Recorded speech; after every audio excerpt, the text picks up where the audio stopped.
The third floor of Halden and Wolf Consulting buzzed with muted conversation, fingers tapping keyboards, and the scent of fresh espresso wafting from the break room. It was Tuesday morning, and the company's quarterly diversity review meeting had just begun. Sitting at the head of the long glass table was Marcus Ellison, the firm's recently hired Director of Diversity, Equity, and Inclusion.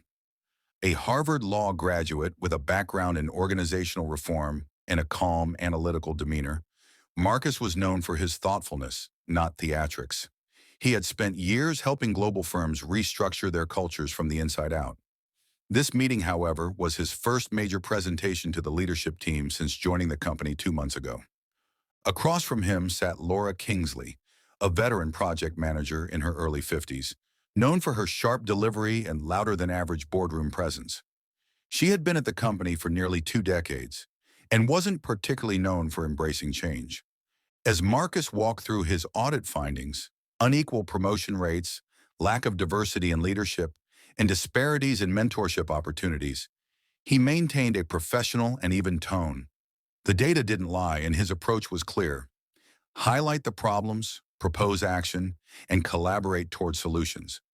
But when he suggested a policy shift requiring diverse interview panels for all senior-level hires, Laura interrupted. "That's unrealistic," she snapped. "We hire based on merit, not quotas." Marcus nodded, undeterred. "I understand the concern, but this isn't about quotas. It's about recognizing structural bias and ensuring more equitable access to opportunity." Laura leaned back in her chair, arms folded. "You're being combative." There was a pause. "I'm sorry," Marcus asked, confused. "You've been very aggressive in your tone since the meeting started. It's making this hard to engage." The room went still.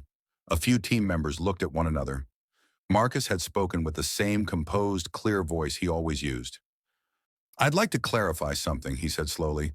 "Pointing out disparities supported by data isn't aggression. It's accountability." Laura's face tightened. "Well, it feels hostile." Before Marcus could respond, the COO, Angela Ruiz, who had been listening closely, interjected. "I've been in this room for the entire presentation," she said.